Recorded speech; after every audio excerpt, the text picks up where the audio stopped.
Penguin Random House Audio presents Fiend by Alma Katsu, narrated by Barrie Kreinik. To all the 7-year-olds whose souls starved waiting for parental love and approval that never came. The fiend in his own shape is less hideous than when he rages in the breast of man. Nathaniel Hawthorne. Adversity makes men. Prosperity makes men monsters. Victor Hugo. I don't think I know of any family in America that is more evil than yours. Representative Jim Cooper, Democrat, Tennessee, at the 2020 hearing of the U.S. House Oversight Committee on the Sackler family's involvement in the opioid crisis. Chapter 1. Then. There's something in the house, 9-year-old Berisha says to her 12-year-old brother Darden. He's caught her in the servants' quarters, where they have been expressly forbidden to go, ever. Not that she would want to go there normally. The rooms are small and plain and dark, nothing like the rooms upstairs. The nicest penthouse in all of Manhattan, Maris overheard a society lady say to her mother Olga once, and her mother practically purred with pleasure. It was not an exaggeration, Maris knows. They live in a palace in the sky, fit for a king. Darden has dragged her to the laundry room and closed the door, and now stands, hands on hips, in imitation of Olga, clearly expecting an explanation from her. But he is as white as the stack of Belgian sheets waiting to be ironed. I heard a noise. It sounded like something was tapping in the walls. I followed it down here, Maris says, almost apologetically. It was probably a mouse or a rat. This is New York City. It's an old building. There are always noises. He speaks quickly. He wants to sound confident like an adult, but there's a waver in his voice. I've heard mice before. This is different. She frowns. You know there's something here. You know it. You think we're haunted? Stop being such a baby. She narrows her eyes at him because he's pretending. They talked once about the thing he claimed he saw, the unexplainable thing. Now he denies it happened. I've told you, only babies believe in ghosts and demons and magic.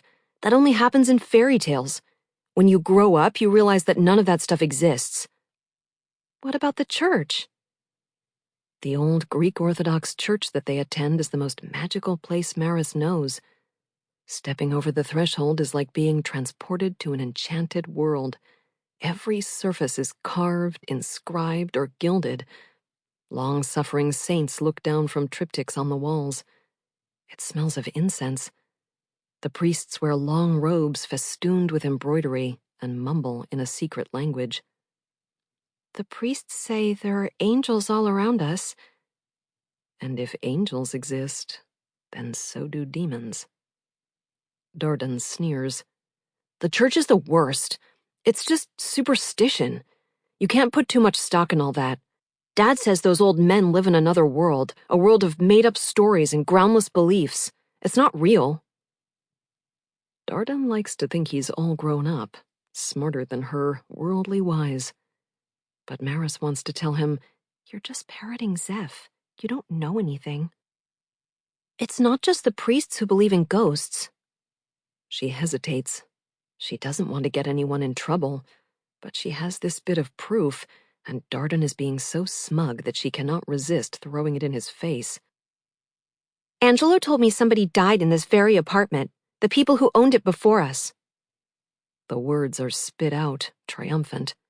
He said one of the children shot himself, found his father's gun, and shot himself in the head.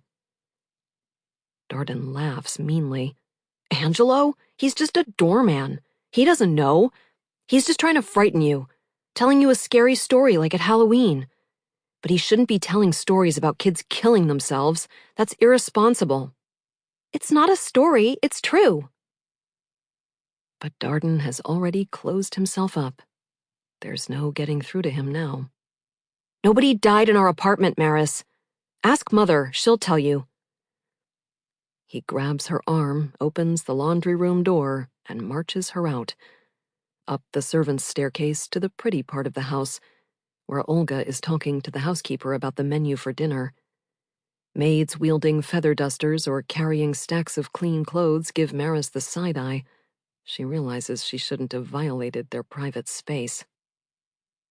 Darden can deny it all he wants, but Maris knows there's something bad in their home, something malevolent. She feels it watching them, greedily. It's stronger when their father visits on Sundays, but it is here with them all the time nonetheless. It is a bad feeling, and it is inescapable. Maris is in the room when the building manager comes to see Olga. She's playing, hidden from her mother's view by a pair of enormous chairs. In this family, it's better for children to be neither seen nor heard. The building manager enters the room like a servant. He knows he doesn't belong there. He smiles apologetically at Olga, hands clasped like a supplicant. "Mrs. Berisha, thank you for agreeing to see me, especially over such a trifling matter." "I don't consider it trivial." Her mother's voice is icy. No, of course not. Please forgive me. I misspoke." He changes tack. "Nevertheless, I would like to ask you to reconsider the request regarding Angelo." At the mention of the doorman, Maris freezes. She turns her head in their direction. Angelo is one of the few workers in the building who will talk to residents' children. The rest, Maris has found, keep them at arm's length, refuse to engage, eye them frostily as they traipse through the lobby behind their parents on the way out to their waiting cars. But Angelo is different. He will crouch down to tell you a funny story, or ask how it's going in school, or if you're wearing your soccer uniform, ask if you won the game. He is older, with kind eyes and a wistful smile, so shrunken that he swims in his burgundy doorman's livery. Though lately he's been acting differently. Strangely. The building manager starts to wring his hands. "It's because of the accident. You see, Angelo lost his only grandchild last year. It was a tragedy. You know how it is. Something like that can change a person.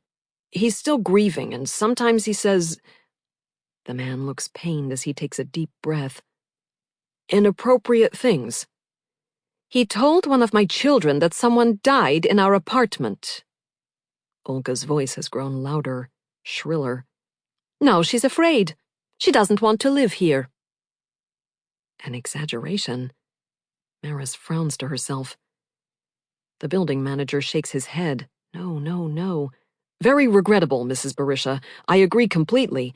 But Angelo has worked in this building for over 40 years. He is our longest tenured employee. He has dedicated his life to the well-being and security of the tenants. Whatever it is he's going through, I'm sure it will pass." "Can you guarantee that? If your job depended on it?" The building manager looks as though he is going to cry.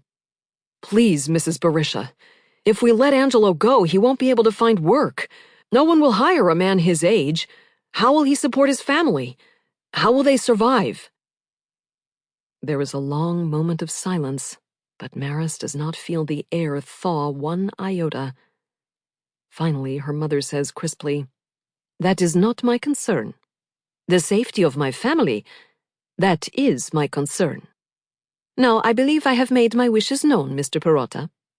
Good day."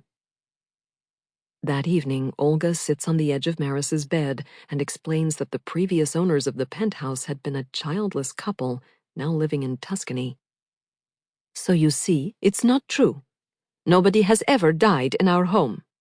There are no ghosts," Olga says, as she draws the covers up to Maris's chin. Maris sees her chance. "I understand. I'm okay, I really am. And please forgive Angelo. Don't send him away. He didn't mean to scare me. Darden shouldn't have said anything to you." Her brother is such a suck-up, always looking for approval. Olga has dimmed the bedside light and is walking to the door. "Nonsense, darling. Your brother was right to bring... Sample complete. Ready to continue?